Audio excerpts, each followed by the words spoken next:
రైతు సోదరులందరూ కూడా welcome to KVK farming. So 2025లో మనది ఇది మొట్టమొదటి వీడియో అనమాట. సో మనది సక్సెస్ అయింది కాబట్టి ఈ వీడియో మీ ముందుకు తీసుకురావడం జరుగుతుందన్నమాట.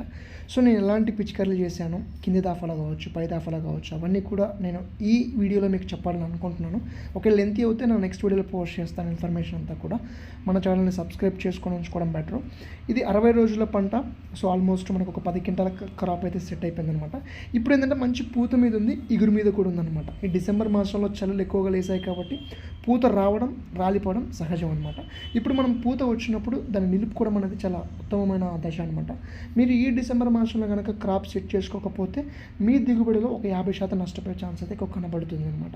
సో నేను నోటీస్ చేసింది ఏంటంటే 2024కి 2025కి టోటల్ స్థాయి అనేది తగ్గడం జరిగింది, ఒక 60% తగ్గడం జరిగింది అనమాట. సో ఇప్పుడున్న 40% కూడా అంత అనుకున్నంత స్థాయిలో లేవన్నమాట.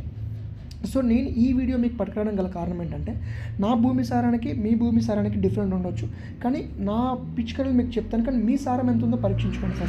ఫస్ట్ ఆఫ్ ఆల్ మన దిగుబడికి మెయిన్ రోల్ చేసేది ఏంటంటే కర్బనం 2 లేదా 3% లేకపోతే మీ పంటలు ఎంత మీరు ప్రయత్నించినా అది సాధ్యమైతే పడదు. ఇంకొకటి ఏంటంటే కార్బన్ లెవెల్ ఎంత ఉన్నాయి, భాస్వరం లెవెల్స్ ఎంత ఉన్నాయి, పొటాషియం, మెగ్నీషియం, సల్ఫర్, జింక్ ఇలాంటి లెవెల్స్ ఎంత ఉన్నాయి అనేది మీకు నేను నెక్స్ట్ వీడియోలో ఇన్ఫర్మేటివ్గా చెప్తాను.